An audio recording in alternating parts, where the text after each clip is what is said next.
अब आपको पाकिस्तान के डर की एक और पिक्चर दिखाते हैं। ऑपरेशन सिंदूर के समय पाकिस्तान को सबसे ज्यादा डर अरब सागर में तैनात आईएनएस विक्रांत से था। भारत का स्वदेशी एयरक्राफ्ट कैरियर आईएनएस विक्रांत, जिसका सिर्फ डिप्लॉयमेंट ही पाकिस्तान की धड़कनें हर दिन बढ़ा रहा था। आज उसी आईएनएस विक्रांत पर रक्षा मंत्री राजनाथ सिंह जब सवार हुए और उनकी ये तस्वीर वायरल हुई तो दहशत की घंटी इस्लामाबाद में फिर से बजी। आईएनएस विक्रांत पर पहुंचकर रक्षा मंत्री राजनाथ सिंह ने ऑपरेशन सिंदूर के लिए भारतीय नौसेना को बधाई दी, अधिकारियों के साथ मुलाकात की, जवानों का हौसला बढ़ाया। इसके बाद आईएनएस विक्रांत से जो तस्वीरें आई हैं वो पाकिस्तान तक ट्रेंड कर रही हैं। वैसे आज रक्षा मंत्री राजनाथ सिंह ने आईएनएस विक्रांत से न सिर्फ पाकिस्तान को अल्टीमेटम दिया है बल्कि एक ओपन एक्सचेंज ऑफर भी। इस ऑफर की शर्त थी कि अगर पाकिस्तान को शांति चाहिए तो उसे पाकिस्तान में बैठे आतंक के आकाओं हाफिज सईद और मसूद अजहर को भारत को सौंपना होगा। यहीं पर पाकिस्तान फंस गया, क्योंकि जिस हाफिज सईद और मसूद अजहर को सौंपने की बात राजनाथ सिंह ने की है वो खुलेआम रैलियां कर रहे हैं। मसूद अजहर के बारे में कुछ पता नहीं है, वो गायब हो गया। 2019 के बाद से कहा जाता उसका कोई ऑडियो भी नहीं आया, और जो बीच में कुछ आया था वो रिकॉर्डेड था, बहुत पुराना था। खैर, भारत के खिलाफ भड़काऊ तकरीरें कर रहे हैं ये सभी लोग। वहां की सरकार आतंकियों को मुआवजा बांट रही है। वैसे आज राजनाथ सिंह ने पाकिस्तान के लिए कौन सी नई लकीर खींच दी है वो आपको दिखाते हैं। अब तक हार और झूठ का जश्न मनाने वाले पाकिस्तान के वजीर आजम शहबाज शरीफ इन दोनों मुस्लिम मुल्कों में शांति के कबूतर उड़ा रहे हैं और कह रहे हैं कि वो भारत के साथ शांति वार्ता के लिए तैयार हैं। इंटरेस्टिंगली, वो ऐसे मुल्कों में भारत के साथ शांति वार्ता की अपील कर रहे हैं जो मुल्क उनकी मदद कर चुके हैं भारत के खिलाफ। लेकिन आज रक्षा मंत्री राजनाथ सिंह ने पाकिस्तान के सामने शांति के बदले नई शर्त रख दी।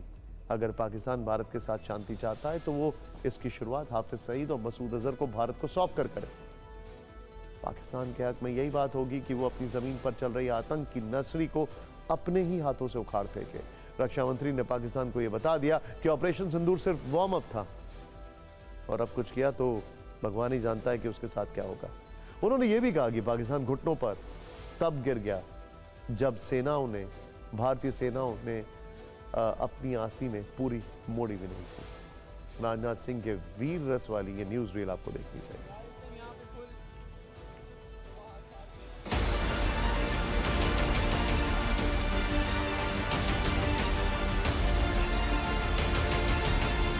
पाकिस्तान के हक में यही बात होगी कि वह अपनी जमीन पर चल रही आतंकवाद की नर्सरी को अपने हाथों से उखाड़ दे।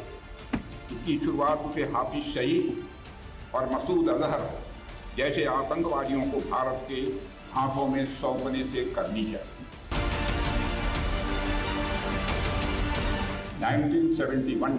1971 इसका गवाह है कि जब इंडियन नेवी हरकत में आई थी वह 1 से 2 हो गया था। अगर ऑपरेशन सिंदूर में भारतीय नौसेना अपने फार्म में आई होती तो पाकिस्तान के 2 टुकड़े ही न होते, बल्कि मैं समझता हूं शायद 4 टुकड़े हो जाते।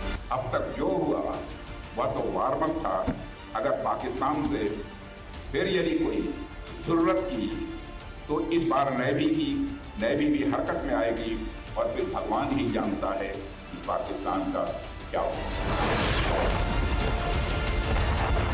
कल ही पाकिस्तान के प्रधानमंत्री ने फिर यह बात दोहराई है, मगर भारत ने साफ कर रखा है बात होगी तो आतंकवाद पर होगी, बात होगी तो पाक ऑक्युपाइड कश्मीर पर।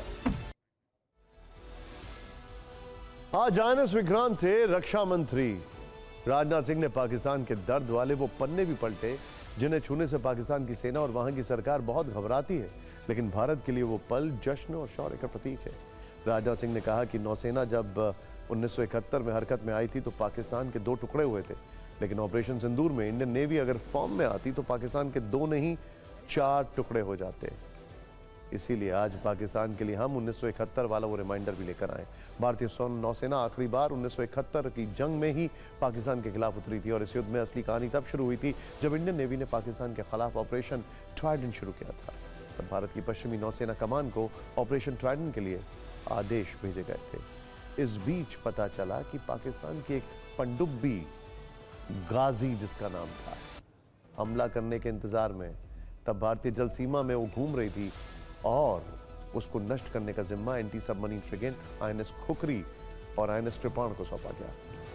ऑपरेशन ट्राइडेंट के तहत 4 दिसंबर 1971 को भारतीय नौसेना ने कराची में पाकिस्तान नेवी बेस पर आक्रमण कर दिया। एम्यूनिशन सप्लाई शिप समेत कई जहाज और ऑयल टैंकर तबाह कर दिए। आईएनएस विक्रांत से चटगांव और खुलना में कराची पोर्ट और दूसरे क्षेत्रों पर इतने हमले हुए कि पाकिस्तान धुआं धुआं हो गया। इंटरेस्टिंग बात यह है कि पाकिस्तान की सबमरीन गाजी उस वक्त आईएनएस विक्रांत को ढूंढ रही थी और भारत ने तब भी जिस तरह इस बार हम लोगों ने नकली विमान उड़ाकर उनको कंफ्यूज किया, तब भी हमने एक अलग युद्ध पोत करके उनको कंफ्यूज कर दिया था। भारतीय नौसेना की चोट के आगे पाकिस्तान पूरी तरह टूट गया। इस युद्ध में इंडियन नेवी ने बहुत निर्णायक भूमिका निभाई। इसका नतीजा ये हुआ कि पाकिस्तान 2 टुकड़ों में बंट गया और बांग्लादेश का जन्म हुआ। इसीलिए भारत हर वर्ष 4 दिसंबर को नौसेना दिवस के रूप में मनाता है। इंटरेस्टिंगली जो उनकी गाजी सबमरीन है वो आज भी थोड़ा दूर भारत के इलाके से है। अमेरिका चाहता था उसको रिट्रीव करने के लिए, भारत ने मना कर दिया, धसी पड़ी है समंदर के धरातल में। खैर,